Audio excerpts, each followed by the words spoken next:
I got a bunch of requests to watch and review the Kashmir Files, a film about the exodus, or, depending on your view, the genocide of Kashmiri Hindus. The movie wasn't playing at any theaters close to me, but I eventually found a theater about 40 minutes away that had it, so my wife and I went to see it. The theater was full of Indians and then us right in the middle. The main point that the film is trying to get across is that what has been thought of for about 30 years as an exodus of Hindus from the Kashmir Valley was actually a genocide that has been largely covered up by journalists and educators and politicians, and that now a younger generation of Hindus, even the children of the people who fled for their lives, don't know what happened. So the film claims to present what really happened. Now, since most of you have no clue what's been going on in Kashmir, here's a quick history lesson for some background so you can understand the plot of the film. The British arrived in India in the 1600s and eventually controlled what are now India, Pakistan, and Bangladesh. But much like the American colonies that ultimately became the United States, the people of India did not like being controlled by the British. So there were various resistance movements and rebellions, but the British, for a very long time, were just too powerful to drive out. After World War II, however, the British just didn't want to be fighting on the other side of the world. They were too worn out and too broke, so they decided to leave. And their withdrawal from India was about as well planned as the U.S. withdrawal from Afghanistan. The British decided that they were going to make two countries, India and Pakistan. All of the territories and what were called princely kingdoms that the British controlled would have to make a choice: become part of India, become part of Pakistan, or be your own thing. Most territories joined either India or Pakistan based on the number of Hindus or Muslims in the population. But one of the territories that didn't join either India or Pakistan was the princely kingdom of Jammu and Kashmir. So when the British left in 1947, the princely kingdom of Jammu and Kashmir was its own thing. But not choosing a side didn't last long because Pakistan started attacking, and the leader of Jammu and Kashmir asked India for protection against Pakistan. India came to the rescue. That led to a war and more wars, and the conflict has continued until today. Now, in 1989 and 1990, there was an armed insurgency against the Indian government's presence in Kashmir. Multiple Islamic terrorist groups began targeting not only the Indian military, but also Hindus in general. And that's where the film, The Kashmir Files, begins. I'm sure I'll be guilty of some minor spoilers in what I'm about to say, but nothing that's going to ruin the film for you if you haven't seen it yet. So, the film begins with Muslims attacking Hindus. Muslims are shouting, "Convert, leave, or die," and telling Hindu men to leave the Kashmir Valley, but to leave their wives behind. There's a Hindu teacher who's worried about the safety of his son's family because his son has been accused of being a spy for India. His son hides in a barrel of rice when the jihadis show up to his house, but his Muslim neighbor snitches on him and tells the jihadis where he's hiding. They shoot the barrel, and out comes rice mixed with blood. The leader of the jihadis then makes the wife eat some rice soaked with her husband's blood in exchange for letting her family live. So she and her father-in-law and her two sons, one of whom is a baby named Krishna, have to get out of there because the Kashmir Valley is no longer safe for Hindus. Fast forward to 2020, Krishna is all grown up. He's a college student. Apart from his grandfather, the man who had been a teacher, his family is dead. He's been told that they died in an accident. Because of what he's been taught in college, Krishna blames the Indian government for what happened in Kashmir.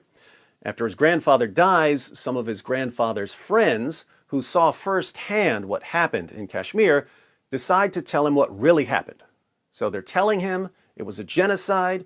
Other people are telling him that it was the Indian government cracking down on freedom fighters, and he has to investigate to see what really happened. The film builds up to a speech Krishna gives in college where he explains everything he's learned about the history of Kashmir. I could go into a lot more detail, but then I'd be giving too much away if you're planning to see it. So, my thoughts on the film. The Kashmir Files is a good movie. Definitely worth watching. The acting is great, it's well written, it's well directed, great dialogue. There are all kinds of memorable lines. One of the Hindus says something like, "Kashmir was paradise on earth, but the terrorists turned it into hell on earth to guarantee their place in paradise." Lots of good quotes like that. If you're wondering whether you should take your kids, there is a lot of graphic violence. There are people getting shot in the head, execution style. The worst scene is a woman getting sawn in half. So if you don't want to see things like that and you go anyway, be sure to cover your eyes when you see a gun pointed at someone's head or when you see people turn on a mechanical saw. The film is in Hindi. Here in the US, it's got English subtitles. Some people don't like reading subtitles, but Hindi speakers use lots of English words and phrases, so you can understand a lot of what's going on even without reading the subtitles. I usually don't like reading subtitles when I'm watching movies, but I didn't have a problem with it here. So, no reason not to see the film unless you really don't want to see graphic violence. Now, I have seen several criticisms of the film. Let me address the most common criticisms that are circulating. First, several critics have complained that some of the numbers have been inflated. For instance, I think the film says that 4,000 Kashmiri Hindus were killed in the conflict. I've seen numbers that are very different in different places. I've seen articles claiming that 200 were killed, or that 400 were killed, or that 600 were killed, or that 1,300 were killed. One of the claims of the Kashmir files is that many of the deaths weren't reported or were covered up. But if you're claiming that a certain number of deaths is historically accurate, then the number would need to be based on something. I don't know enough about this to make a judgment, but if you have any evidence for specific numbers of deaths, feel free to share that in the comments section. Second, several critics have pointed out that the events in the film have been modified and mashed together from totally different historical events. So, we have Hindus fleeing Kashmir in 1990. That happened. Then a little later, there's an attack on a village where jihadis dressed up as Indian soldiers and executed a bunch of Hindus. That attack happened, but it was much later, in 2003, and many of the details were changed. In the film, the woman I mentioned earlier, who was sawn in half during this attack on the village.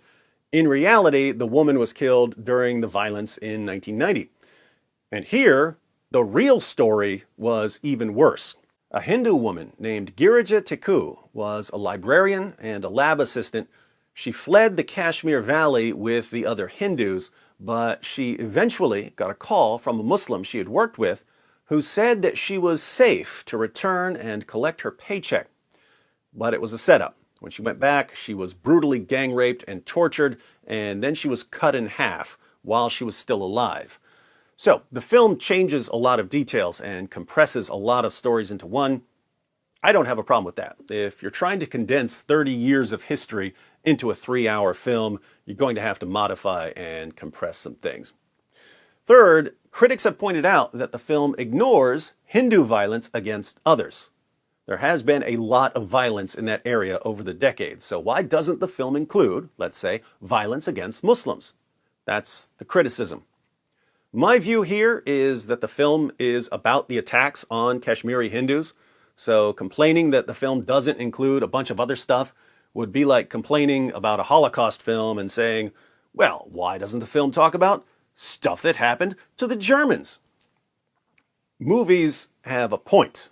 Other points have to be made in other movies. So if you think there's another point that needs to be made about other things that happened, write a screenplay. Fourth, the main criticism against the Kashmir Files is that it makes all Muslims look like bad guys. The film makes it seem like all Muslims are in on this plot to destroy Hindus. And this is, I think, a fair point to be raised. I can only recall one time where the film acknowledges that not all Muslims are bad. During Krishna's speech at the end, he mentions moderate Muslims. And he says that jihadis kill moderate Muslims as well. But for the most part, the film does give off a Muslims bad, don't ever trust Muslims vibe. And it's just a fact that not all Muslims, not even all Muslims in Kashmir, supported what happened to the Hindus there. I understand that the film is about what happened to the Hindus and that the attacks were perpetrated by Muslims, but I think there should have been some acknowledgement that not all Muslims wanted the violence, because not all Muslims wanted the violence.